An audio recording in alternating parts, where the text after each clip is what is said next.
Hello guys, welcome back to my channel.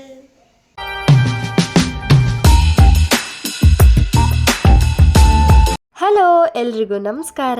ಇದು ವರಮಹಾಲಕ್ಷ್ಮಿ ಹಬ್ಬದ ಹಿಂದಿನ ದಿನ ಅಂದರೆ ಗುರುವಾರ. ನಾಳೆ ಹಬ್ಬ ಆಗಿರೋದ್ರಿಂದ ಎಲ್ಲ ಪ್ರಿಪ್ರೇಷನ್ಸ್ಗೆ ತಯಾರಿ ನಡೀತಿದೆ. ನಾನು ಬೆಂಗಳೂರಿಂದ ನಮ್ಮೂರು ಕೋಲಾರ್ಗೆ ಬರೋಕ್ಕೆ ಸರಿಸುಮಾರು 8 ಗಂಟೆ ರಾತ್ರಿ ಆಗಿತ್ತು. ಬಂದು ಫ್ರೆಶ್ ಅಪ್ ಆಗಿ ಊಟ ಮಾಡಿ 10:30 ಹಂಗೆ ಪ್ರಿಪ್ರೇಷನ್ ಶುರು ಮಾಡ್ಕೊಂಡ್ವಿ. ದೇವ್ರ ಮೂರ್ತಿನ ಇಡೋಕ್ಕೂ ಮುನ್ನ ಇಡೋ ಕಳಶದೊಳಗೆ ಕೆಲವೊಂದಷ್ಟು ವಸ್ತುಗಳನ್ನ ಹಾಕ್ತಾರೆ. ಅದು ಹಿಂದಿನ ಕಾಲದಿಂದಲೂ ಬಂದಿರುವಂಥ ಸಂಪ್ರದಾಯ, ತತ್ವಗಳು ಇದೆ ಅಂತಾರೆ. ಹಾಗಾಗಿ ಇಲ್ಲಿ ನಾವು ದೇವ್ರ ಕಳಶದ ಒಳಗಡೆ ಬೆಳ್ಳಿ ಕಾಯಿನ್ ಒಂದು, ಹಾಗೆ ರುಪಿ ಕಾಯಿನು, ಆಮೇಲೆ dry fruits, varieties of dry fruits ಮೂರು ಹಾಕಿದ್ರು. ಹಾಗೆ ಕಲ್ಸಕ್ಕರೆ ಜೊತೆಗೆ ಒಂದೆರಡು ಸ್ಪೈಸಸ್ ನೀರೊಳಗೆ ಹಾಕೋದ್ರಿಂದ ಶ್ರೇಷ್ಠ ಅಂತ ಹೇಳ್ತಾರೆ. ಇದನ್ನೆಲ್ಲ ಇನ್ನೂ ಯಾಕೆ ಹಾಕ್ತಾರೆ ಅಂತ ನಿಮ್ಗೇನಾದರೂ ಕರೆಕ್ಟಾಗಿ ಗೊತ್ತಿದ್ರೆ ಕಮೆಂಟ್ ಸೆಕ್ಷನ್ನಲ್ಲಿ ಕಮೆಂಟ್ ಮಾಡಿ. ನನಗೆ ಗೊತ್ತಿರೋದಿಷ್ಟೇ. ನಾನು ಅಮ್ಮನ ಕೇಳಿದಾಗ ಅವ್ರಿಗೆ ಅಷ್ಟೊಂದಾಗಿ ಗೊತ್ತಿರಲಿಲ್ಲ, ಬಟ್ ಇದು ಆಗ್ಲಿಂದನೂ ಮಾಡ್ಕೊಂಡು ಬಂದಿರೋದ್ರಿಂದ ಅವರು ಅದನ್ನು ಫಾಲೋ ಮಾಡ್ತಿದ್ದಾರೆ. ಹಾಗಾಗಿ ನನಗೆ ಎಷ್ಟು ಗೊತ್ತೋ ಅಷ್ಟನ್ನು ಹೇಳಕ್ಕೆ ಟ್ರೈ ಮಾಡಿದ್ದೀನಿ. ತಪ್ಪಾಗಿದ್ರೆ ಕ್ಷಮಿಸಿ. ವರ್ಷಕ್ಕೆ ಬರೋ ಈ ಹಬ್ಬ ಹೆಣ್ಮಕ್ಳಿಗೊಂಥರ ಖುಷಿ ಕೊಡುತ್ತೆ. ಅದರಲ್ಲಿ ದಿನಪೂರ್ತಿ ಸುಸ್ತಾಗಿ ಮತ್ತೆ ಮನೆಗೆ ಬಂದು ಇದೆಲ್ಲ ಮಾಡಬೇಕಂದ್ರೆ ಕಷ್ಟ ಅನಿಸ್ತಿತ್ತು. ಆದರೆ ದೇವ್ರ ಕೆಲಸ ಅಲ್ವಾ, ಇಷ್ಟಪಟ್ಟು ಮಾಡಬೇಕು ಅಂತ ನಿದ್ದೆ ಬರ್ತಿದ್ರು ತಡ್ಕೊಂಡು ಹೆಂಗೋ ಮಾಡ್ತಿದ್ವಿ.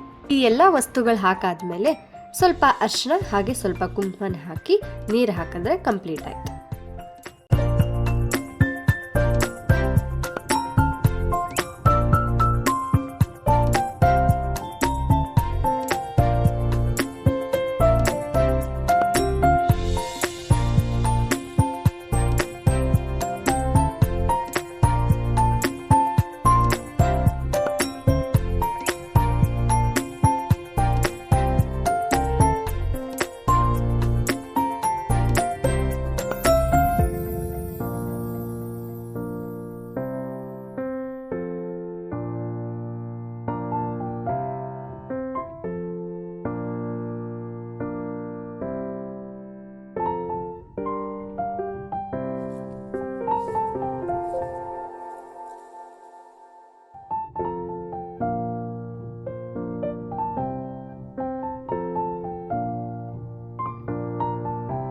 ಇದೇ ನೋಡಿ ನಾವು ದೇವರಿಗೆ ತಂದಿರೋವಂಥ ಸೀರೆ. Dark blue with shades of yellow ಕಲರಲ್ಲಿದೆ. ಇಲ್ಲಿ ಸರಿಯಾಗಿ ಕಾಣ್ತಿಲ್ಲ, ಬನ್ನಿ ಇನ್ನು ಮುಂದಕ್ಕೆ ಹೋಗಿ ತೋರಿಸ್ತೀನಿ. ಹಾಗೆ ಇದ್ರ ಜೊತೆಗೆ ದೇವ್ರ ಅಲಂಕಾರಕ್ಕೆ ಇಟ್ಟಿರೋವಂಥ ವಸ್ತುಗಳಿವು. ಸ್ಯಾರಿ ಡ್ರಾಪಿಂಗ್ ಶುರು ಆಯಿತು. ಅಮ್ಮ ಈ ಸಲ ಡಬಲ್ ಲೇಯರ್ ಟ್ರೈ ಮಾಡೋಣ ಅಂತ ಹೇಳಿದ್ರು. ಸರಿ ಆಯಿತು ಮಾಡೋಣ ಅಂತ ಹೇಳ್ಬಿಟ್ಟು ಕೂತ್ಕೊಂಡ್ವಿ. ಬಟ್ ಡಬಲ್ ಲೇಯರ್ ಮಾಡೋಕ್ಕೆ ನಮ್ಗೆ ತುಂಬ ಕಷ್ಟ ಆಯಿತು, ಯಾಕಂದರೆ ನಾವು ಯಾವಾಗಲೂ ಸಿಂಗಲ್ ಮಾಡ್ತಿದ್ವಿ. ಈ ಸಲ ಡಬಲ್ ಟ್ರೈ ಮಾಡೋಕ್ಕೆ ಹೋದ್ವಿ, ಬಟ್ ಟೈಮ್ ಕಡಿಮೆ ಇರೋದ್ರಿಂದ ನಮ್ಗೆ ಆಗಲೂ ಇಲ್ಲ. ಸೊ ಲಾಸ್ಟಿಗೆ ಸಿಂಗಲ್ನೇ ಪ್ರಿಫರ್ ಮಾಡಿದ್ವಿ.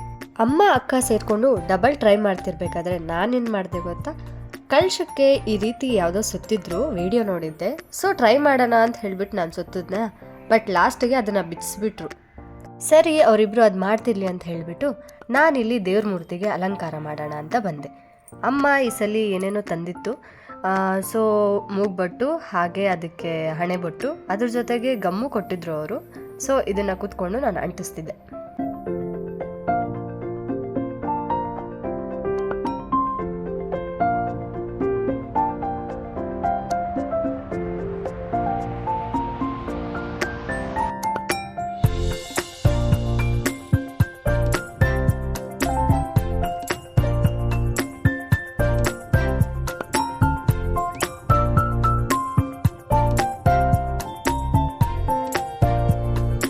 Finally, 50% of work completed.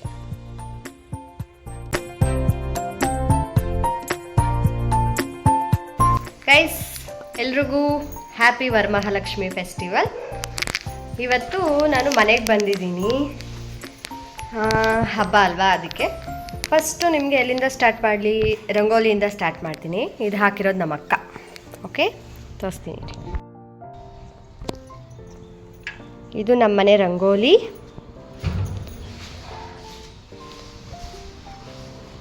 ಹೀಗೆ ಬಂದರೆ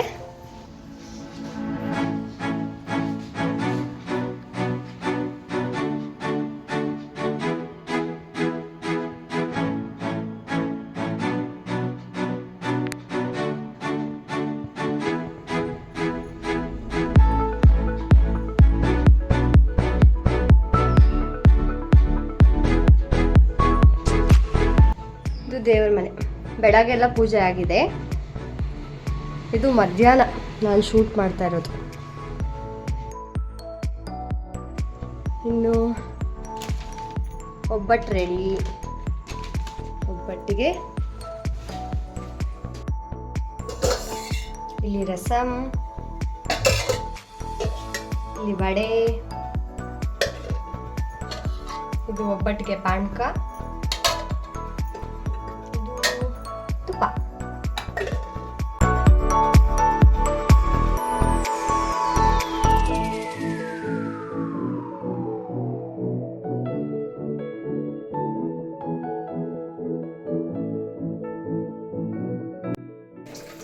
ಗೈಸ್ ಆನಿಯನ್ ಚಾಪ್ ಮಾಡಿದ್ದೀನಿ. ಈಗ ಇದು ಚಾಪ್ ಮಾಡಬೇಕು. ಇಲ್ಲಿ ವಡೆಗೆ ರುಬ್ಬಿಟ್ಕೊಂಡಿದ್ದಾರೆ. ಸೊ ಕಣ್ತುಂಬ ನೀರು. ಇದು ಚಾಪ್ ಮಾಡ್ತಾ ಇರೋದಕ್ಕೆ ಏನು ಮಾಡ್ತೀರಾ? ಇದಿಷ್ಟು ಚಾಪಿಂಗ್.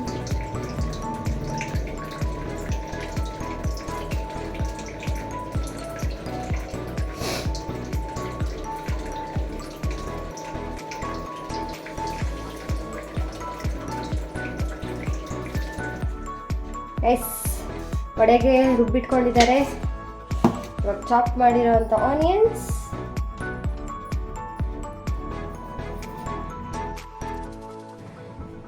ಕಡಲೆಬೇಳೆ ಸ್ವಲ್ಪ ಹೊತ್ತು ನೆನೆಸಿ ರುಬ್ಬಿರೋದು,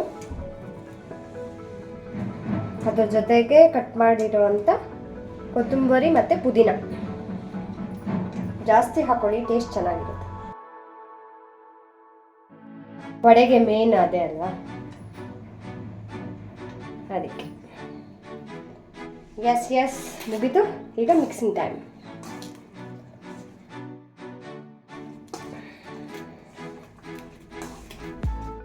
ನೋಡಿ ಈ ಕನ್ಸಿಸ್ಟೆನ್ಸಿ. ಏನು ಜಾಸ್ತಿ ಇದ್ದು ಡಿಕ್ರೀಸ್ ಆಗಿದೆ ಅಂತ ನೋಡ್ತಾ ಇದ್ದೀರಾ ಗೈಸ್? ನಮ್ಮಮ್ಮ ಅವ್ರ ಮಗನಿಗಂತ ಎತ್ತಿಟ್ಕೊಂಡಿದ್ದಾರೆ ಬಾಕ್ಸಲ್ಲಿ. ನನ್ನ ತಮ್ಮ ಬಂದಿಲ್ಲ, ಯಾಕಂದರೆ ಅವನಿಗೆ ಎಕ್ಸಾಮ್ಸ್ ಇದೆ. ಸೊ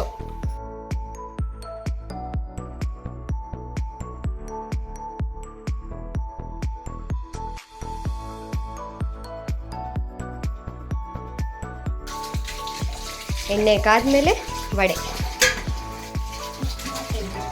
ಸಾಕುಮಾ.